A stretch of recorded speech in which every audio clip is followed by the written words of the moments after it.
The great city Buseong is a metropolitan city and port in South Korea located at the southeast tip of the Korean peninsula. It is bordered to the north and west by South Gyeongsang Province. To the south and east lies the Korea Strait. Busan is the country's largest port and second largest city. It has the status of a metropolitan city under the direct control of the central government, with administrative status equal to that of a province. The city is clothed with strict laws and a great investigative system, with citizens moving non-stop to their daily business. The town exists with prospects and potentials for citizens to achieve their desires, dreams, and anticipations. At a dead hour when the city was unaware, Busan was greeted with the worst nightmare she had ever experienced. A nightmare that threw the whole city into great confusion. To every citizen, it seemed like what had never happened in the whole of Buseong in history. A potential digital platform was turned into a manhunt platform by a daredevil Yu Jung, who was obsessed with crime movies and books and became fascinated with the act of experimenting with killing. Her quest to kill turned her into a prospectively serial killer. In light of this, the city was confronted with the highest profile criminal case, with a long, disturbing investigation to track a killer and to unravel the motives behind the killing. Buseong is embedded with different citizens with great personalities. The most dominant of them are the ones who are passion-driven, enthusiastic about achieving their dreams and finding success through annexing opportunities. But hidden in Buseong is a personality like a ghost who appears to move around like a law-abiding citizen. This is the perfect personality of Kim. Kim has a naive personality who relentlessly goes the extra mile to please people. She, a passion-driven and proficient in English, with an impressive academic history, landed herself in a prestigious institution. Kim never settles for the less. She is always driven for excellence with the hope of being financially independent.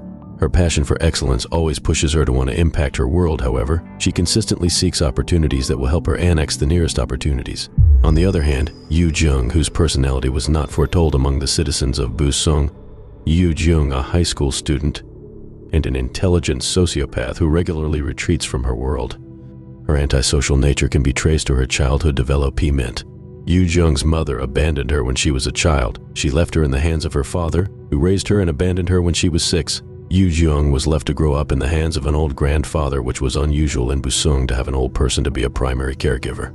The grandfather barely initiated paternal care for her. The absence of her parent makes her live on her own, a lifestyle that leaves her with resentment, living in obscurity of the future, and a desire to kill herself. Her sociopath character is never a hidden lifestyle from her immediate classmates. When she appears, they easily know she is the one, because he gives less attention to them and barely responds to their lovely gestures. Yu Jung's loneliness made her embrace horror movies, crime movies, and books that depict killings. She fantasizes about the illicit movies and craves her reality from them. A reality that comes from the desire to experiment with a kill, wanting to know what it feels like to kill. A reality that led to her doom. The quest for an English facilitator is upscaling in the city. There is a need for a more English tutor. Kim, who is very proficient in English, sees an opportunity to exhibit her potential and impact her world, took up the challenge to pitch her passion on the potential app called Everytime App. Everytime App is a potential app that gives parents and facilitators avenues to network with each other. Kim began to grow her niche as an English tutor on the app. However, Yu Jung, who applied to be a golf caddy in a firm, lost the job because she lacked English proficiency. When she realized her lack of proficiency made her lose her job, she began to search for an English tutor. Fortunately, she found Everytime App as a platform to scout for one, but this time not for an English facilitator, but for a victim that will suit her desires to quench her thirst to kill. Over the years while she was left in her shells, she has been anticipating how she will experiment with the killing she had been seeing and reading about. Sequel to this, she deployed a plan to use Everytime Apps as leverage to scout for her victim. Yu Jung broke every protocol to register on the platform as a parent who needs a facilitator for her daughter. She patiently scouts for the victim who can fit into the experiment based on size, age, and appearance. Fortunately, Kim appears to be a worthy victim. She approached Kim as a parent who needed an English tutor for her daughter. Kim, whose passion revolves around her request, welcomed her hospitably. Yu Jung, knowing that her plan was close to execution, suggested she bring the child to Kim's apartment. But because she is a naive individual and noticed the generosity of Yu Jung, subscribed to her request, welcomed her idea. They fixed their meeting time for 6 the next day. Yu Jung, who has finally perfected her plan with Kim, decided to order a school uniform online to make her appear like a secondary student. She cut her hair and adjusted her look to appear like a college student before Kim. She went to Kim's apartment by 6 as they both scheduled. Kim was very pleased to meet her, seeing she looked like a passionate and naive college student. Kim welcomed her into her apartment to commence the teaching. While the teaching was going on, Yu Jung had the intention to experiment with killing. She patiently waited for the appointed time to execute his well-locked plan. While Kim was teaching, unknowing of her, Yu Jung stabbed her several times at a spot on the neck. The stabbing was so intense that Kim could not survive the stab. Kim eventually died. It becomes a pathetic situation. Yu Jung was done with the killing, but she wanted to eradicate the evidence against her at the killing spot. Although her uniform was stained with Kim's blood, she had to change into Kim's clothes and stay in the apartment to clean the evidence.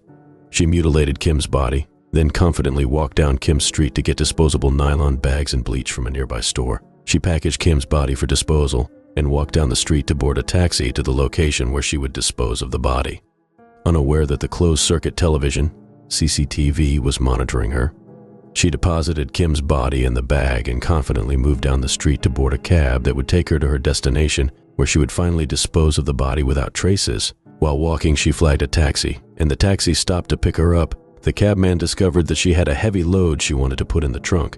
Immediately, the cab guy opted to assist her with the load, but she declined. The taxi guide journeyed with her down to her destination, getting to her destination where she would dispose of the body. But unknown to her, she was noticed by someone at the park while she was disposing of the body. The driver sat on the other side of the road smoking while he patiently waited for a lucky passenger. Luckily for Yu Jung, she saw the driver while returning to Kim's house, and she requested the taxi guy take her back. Again, the driver opted to help her with the load into the trunk, but this time the narrative appeared to be different. While the driver approached to carry the bag seemed lighter than it was, and this birthed a curiosity in the mind of the driver. Unarguably, the driver got into his car. When he attempted to drive, he discovered a blood stain on his hand. Knowing it was from Yu Jung's bag, he briskly cleaned off his hand without Yu Jung's notice. He reluctantly drove to Yu Jung's destination quietly without saying a word to Yu Jung, but was curious in his mind to know what the bloodstain could be. When he got to her destination, Yu Jung alighted and walked into Kim's apartment to perfect her evidence ousting. The driver watched Yu Jung fade away. He immediately called the police to inform them of his experience with Yu Jung. He gave them the information of her pickup and drop-off location. The police swiftly responded to the driver's information by swinging into action. They visited where Yu Jung disposed of the body. It was a swamp area with capable insects and some organisms that can help the body decompose fast. Police saw Kim's disembodied part. Fortunately, they discovered Kim's ID card, which gave them leverage to find Kim's address. Yu Jung took her ID card, Kim's phone, and wallet to paint a narrative that Kim disappeared. The help of an eyewitness confirmed that Yu Jung was seen throwing a blanket stained with blood and legging into the park where her body could decompose. Right in Kim's house, they discovered her charred body, with a digital print of Kim in her house. A piece of information then revealed that the whole scenario was hinged on a young English student who disguised as a student to Kim's apartment. This truly gives the true antecedent to the evidence of the killing. They got Yu Jung arrested for the killing that was reported to them because, edging around all benefit of the doubt, Yu Jung stood to be a prime suspect that could be traced to the killing. Yu Jung was arraigned at the police station for a proper investigation, yet she wasn't remorseful. When asked about the charred body found in Kim's house, she claimed that the dismembered body remains the particles of her newly burned baby. She explained she gave birth to the baby, killed it, and dismembered the body. She cooked the lies to make it appear like she had psychiatric issues because being a psychiatric patient has no reason to be tried in law. It will be based on the count that all was done with the scope of mental illness, but medical investigation debunked the fact that she was pregnant. They said there was no physical evidence that she was pregnant. While the investigation was going on, she exhibited another cunning escape escapade by pretending to be having severe stomach upset which might take her life. Immediately, she was rushed to the hospital for a check, but a medical examination proved it wrong. It was revealed that she was fine. She was brought back for further interrogation, and the police hit her with a series of questions that were related to the killing of Kim. Her phone was collected from her for examination. The investigative unit discovered that she had been doing research online for tips on how to hide a corpse. Forensic investigators were consulted, and they speculate that Yu Jung chose the park with tall grass and insects because it aids in fast decomposition to hide all evidence. This was a justification for tips that were discovered on her phone. Another piece of evidence of her Illinois act shows that she has been seeing a documentary whose background revolves around killing, which might have fueled her curiosity about killing. Yu Jung's perfect failed plan was to create a conspiracy theory around Kim's death to make it appear she went missing. She took her phone, ID card, and wallet to create this conspiracy theory, but the plan failed because these were the items the police saw at the decomposed body that reveal a traceable fact to Kim's death.